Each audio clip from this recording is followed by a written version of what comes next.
So the theme of this conference is the future of Rwanda, with or without the current president, Paul Kagame. He's now serving his second time. In 2017 there will be new elections. According to the constitution, he cannot serve for a third term. So the question is, what will the regime do? Will they try to change the constitution? Will Kagame appoint a follow-up, or will something completely different happen? A lot of questions. Luckily, we have 5 excellent speakers who will try to give some answers. There's room for questions after all the speakers have said something, because otherwise there won't be any room for the last speaker. So Alphonse is an expert on transitional justice. He is a researcher at Tilburg University. He wrote also a lot about Gacaca, and well, like Chris, he better introduce himself. Thank you, Annick, for introducing me, and I'm very happy to have this opportunity to speak this afternoon. I think it's still afternoon. I think Rwanda is one of those post-conflict societies where it is difficult to say the meaning of justice. Whether justice is about following the normal criminal procedure of providing, for example, an accused with the right to counsel, or whether it is about providing fairness in its generic sense. My presentation has the title that is very cynical, I would say. It says, "Can the future of Rwanda be determined in The Hague?" In this presentation, I will a little bit talk about the transitional justice mechanisms that have been adopted in Rwanda. I briefly talk about the critical narratives about Rwanda, and then conclude with a proposal about what I think the Dutch government, because that was in the question, should do to help, right?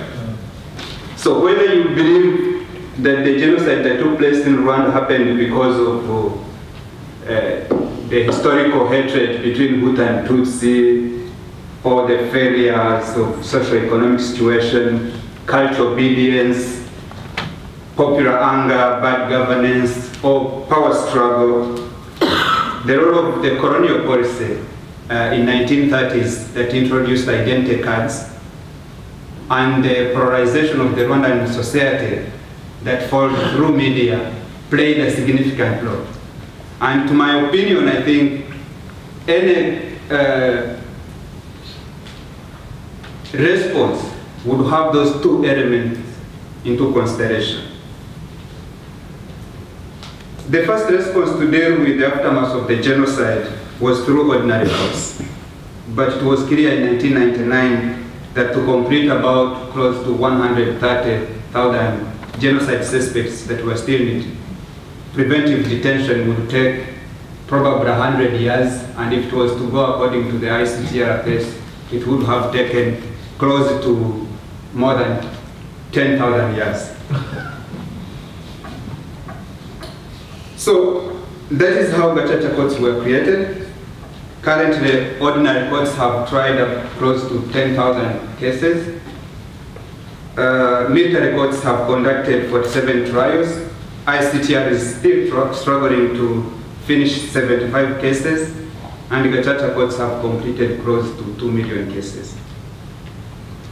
Rwanda claims that Gacaca courts have contributed to social cohesion and reconciliation. When you consider the fact that about 36% of the accused were acquitted, and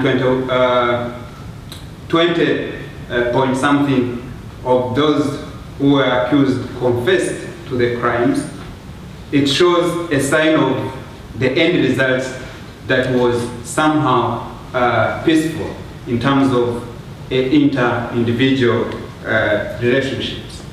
It also claims that it has contributed to socio-economic development, because if you take an example of one single ordinary case in the lower court of Gacaca, or in the lower court of Rwanda, it is estimated to cost around $500 US. So if you multiply that $500 US times close to 2 million cases, you end up, and you subtract the total cost of Gacaca courts, which was about $52 million US, you end up with a donation of close to $100 million US to the national treasury, because any of those cases would have been dealt with for all the 10 years that Gacaca courts existed. So Gacaca courts were actually the biggest donor to the Rwandan government than even any other international development partner. Rwanda adopted several other mechanisms for socio-economic development, adopted laws against genocide ideology, hate speech and discrimination, and there is an official promotion of Rwandanness against Hutu, Tutsi, and Twa groups. Reconstruction of rule of law and judicial independence has come a long way. For example, out of about close to 1,500 judicial personnel that existed in Rwanda before the genocide, immediately in 1994 after the genocide, there were less than 400 individuals, and these were not even law-trained individuals. So currently I would say all of the judges at least possess a law degree. One has a PhD, and 32 of them has masters. I understand that some of the organizers had asked me to talk about the case of Mrs. Ingabire. Even if, to my opinion, I think it would be preemptive because the case is still ongoing. I also don't have all the facts. But if there is anyone with any burning question on which I can have an opinion, please feel free to ask it. I will be more than happy to answer. It is important, however, to note that the law that punishes the genocide ideology has been in existence since 2008. And every year, there have ordinary courts in Rwanda have tried about 500 individuals. And this, in my opinion, makes the argument that the genocide ideology law was adopted to curtail the political space pointless, because all these individuals who are tried in these cases are ordinary citizens.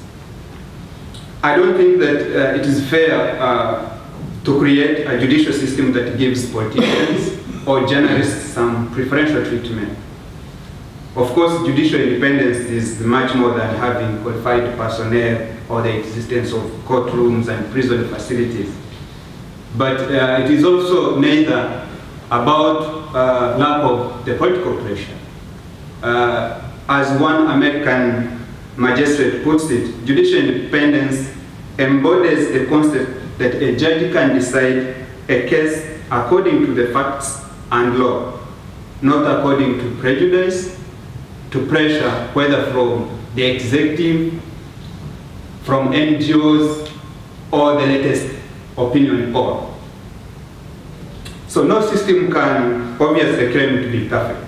It cannot be said about South Africa, nor the former Yugoslavia.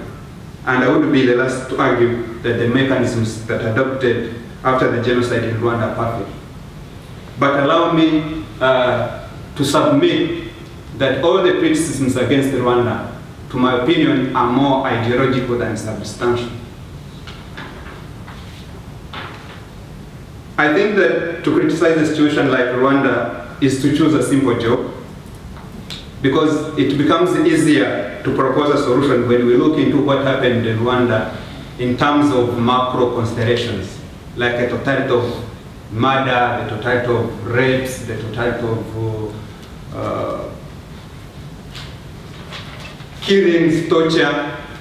But people forget one thing, because that analysis, to my opinion, is far from the reality, because these crimes were committed by individuals, specific individuals against specific individuals.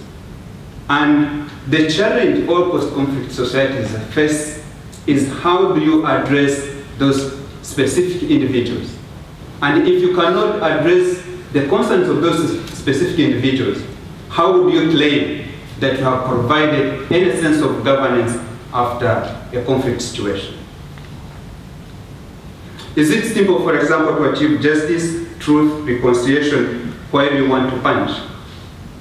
After the genocide, people even forget, they concentrate on these three groups, Hutu, Tutsi, and Twa, but people forget that immediately after the genocide, Rwanda was composed of victors versus vanquished, perpetrators versus victims, bystanders versus new returnees, Anglophones versus Francophones, and all these groups had their extremists within themselves. And it is these same groups that had to choose the way out.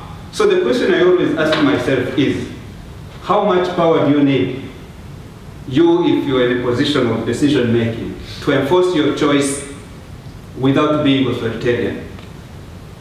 If you listen to the two opposing narratives about today's Rwanda, you might think that these two groups are talking about two totally different countries. I would want to show you how these two camps focus on certain issues and ignore other issues.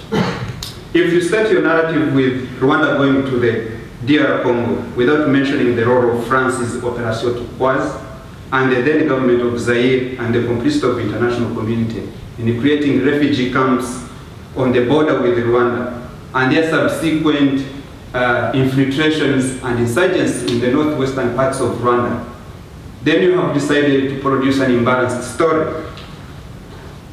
And I would argue to read all the stories that insist on the wrongs of RPF. You will find that they either undermine or totally ignore the role of France. This might be a coincidence, but to my opinion, it is an interesting one. If we agree that demand creates supply, and if I was asked to be an investigator in Congo, and I'm really very well convinced that minerals cause conflict in Congo, what would be the simple thing to do? Would it be to identify a certain militia group who is controlling a mining site in the jungles of Congo, or to identify a Western individual who is buying and frying those minerals through Western capitals? What makes someone, for example, judge Rwanda's judiciary on the basis of the Human Rights Watch report and Amnesty International's reports without considering the court's decisions of the European Court of Human Rights, Sweden, ICTR, Norway, US, which, including Canada as well, which have all in one way or another concluded that Rwanda's judiciary is independent? How do you expect to be considered objective when you question the commemoration of the genocide against the Tutsi on the grounds that it kind of obliterates the sufferings of the Hutu? When you know for sure that after 70 years now, we would say, since the Holocaust, it is still controversial to remember the German victims in Europe. And here I'm not talking about the Nazis, I'm talking about those German victims who were bombed in cities by Allied forces. The issue of reconciliation to me is very interesting because we can always find examples around here. And I remember in 2008, we were watching the Euro Cup in one Irish pub here in The Hague. And I happened to be with my two German friends. I wasn't following very well the commentaries, but I saw my German friend, it was Germany versus England, and I saw my German friends unhappy about the comments, and I asked them what was the matter. And they looked at me and they said, you know, Alphonse, there's something we never understand. Whenever there's something between German, because then German was beating England, and when there's something between German and England, they always find reasons to talk about the wars, the World War.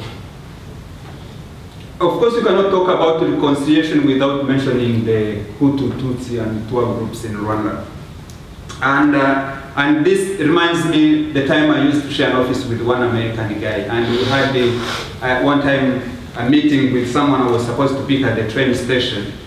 When I was about to go, I overheard my friend describing me as an African, and I looked at him and I was like, really? Are you serious? I said, in this country which is full of white people, why don't you tell him that I'm black so that you will be able to identify me at the train station? And he looked at me and he said, Alphonse, you know, there is something you don't understand. And I asked him why. You said, here when you say black, you're considered racist. And I said, but I know you're not racist. You know, why am I saying all this? If I'm really convinced that every society must have its own taboos, and people from outside might not understand necessarily those taboos. If you don't want to call me black, for example, in the US because of their history, why would you want to call me Hutu, Tutsi, Hutu in Rwanda? I'm not being naive, as I know that blacks in America are not going to disappear. That's the same way I know that Hutus and Tutsi and Twas in Rwanda are not going to disappear. But I know that by not insisting on those characterizations, will at a certain time lose its relevance. As we move on to East African community, I think that it will still have no any importance at all. And I think it is very wrong even to think that the issues of Rwanda, black and white, as if we don't have the nuances. I happen to have a friend. I happen to have a friend here in the Netherlands. They live. Alphonse, can you? Yes, I have like. Can I have 2 minutes? You can have 2 minutes. Thank you very much. I happen to have like I have a friend. My friend who lives in a village around here, and I sometimes we volunteer to give advices on things that we are not actually supposed to be giving advices. They live on a piece of acre land, like 1 hectare land. In addition to their house, they have a pony. And I one time advised them, why don't you, like for example, construct a house on that extra land so that you can maybe rent it? And they said, well, on this land, it is purposely for farming. And I really find it pathetic that someone who comes from that background of where people can be restricted on what to use on their private properties would even criticize the Rwandan land law reform, which is encouraging people to grow certain crops according to their specific nature of land. You know, there are many things to talk about, the criticisms about Rwanda, but some of them are really even ridiculous. I just want to read one quote from the report that I read.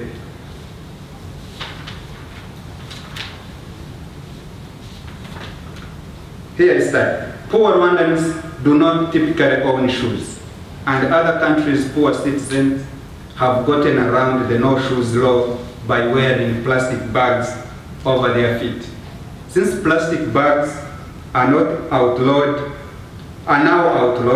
this is no longer an option for Rwanda's poor, and they are effectively banned from the city.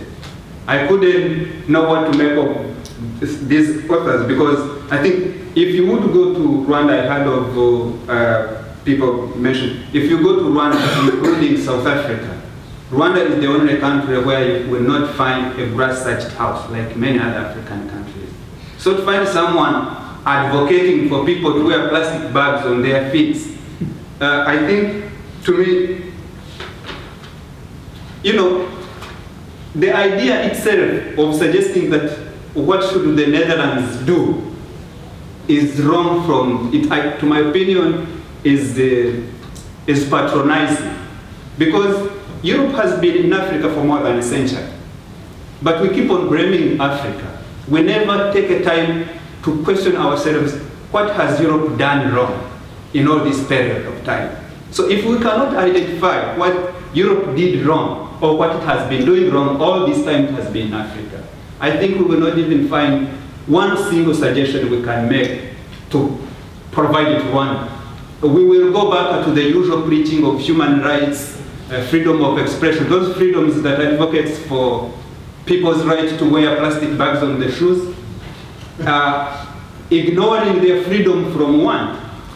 And on that cynical note, I will intervene when time comes. Thanks. Alphonse, I've got one question for you. Yes. If you were our Minister of Justice, what would you advise your colleague in Rwanda?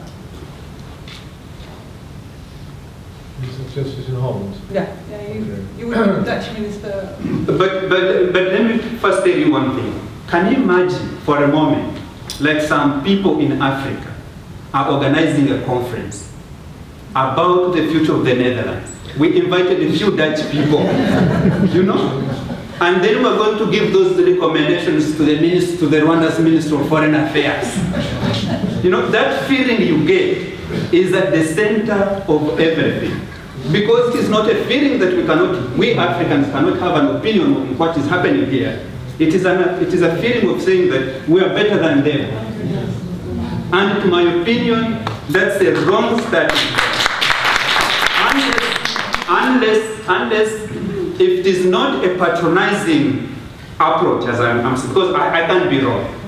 Sometimes I'm really very wrong.